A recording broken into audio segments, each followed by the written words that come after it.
Sixième perle à notre collier, par la même chercheuse de vérité qui illustre à elle toute seule la loi de Brandolini. Après avoir parlé des éclipses lunaires, allons faire un tour de l'autre côté, celui des éclipses solaires. Normalement, cette vidéo devrait être cette fois-ci assez brève. Voici donc la question. Pourquoi ne voit-on jamais la Lune s'approcher du Soleil pendant une éclipse solaire? Même en vidéo, avec un énorme zoom, on ne la voit pas.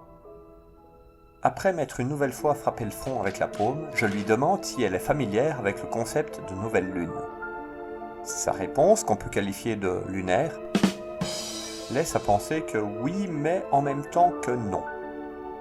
Dans cette vidéo, je vais donc profiter de l'occasion qui m'est donnée pour réexpliquer le phénomène d'éclipse solaire, et dans la foulée vous montrer exactement comment il ne faut pas se comporter face à quelque chose que l'on ne comprend pas. Comme on l'a déjà vu, la Lune tourne autour de la Terre. C'est un petit peu plus subtil que ça, mais nous nous contenterons de cette explication qui est globalement correcte. La Lune n'émet pas sa propre lumière, elle ne fait que refléter celle du Soleil, ce qui implique que jour après jour, elle ne nous apparaît pas exactement de la même manière que la veille. Lors de la phase dite de nouvelle Lune, c'est sa face cachée qui est éclairée par le Soleil. En d'autres termes, on ne la voit pas. Ajoutons à cela que son plan de révolution autour de la Terre est légèrement incliné par rapport au plan de l'écliptique. Elle traversera donc ce dernier 2 fois par cycle. Un cycle dure un peu plus de 27 jours. Les éclipses solaires se produisent donc lorsque la Lune traverse le plan de l'écliptique tout en se trouvant précisément entre la Terre et le Soleil, ce qui est assez rare.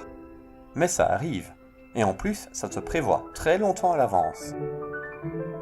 J'en profite pour vous signaler que lorsque cela se produit, il est indispensable de se munir de filtres solaires pour observer un tel événement, sans quoi vous risquez de vous priver irrémédiablement du sens de la vue, ce qui serait dommage. Revenons donc aux phases de la Lune, et plus précisément à celle qui est invariablement la même en cas d'éclipse solaire. Vous l'avez? C'est la nouvelle Lune.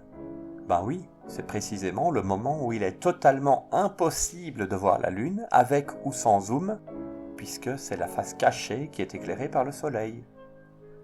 Encore une fois, venant d'une chercheuse de vérité, c'est ce qu'on peut appeler du travail bâclé.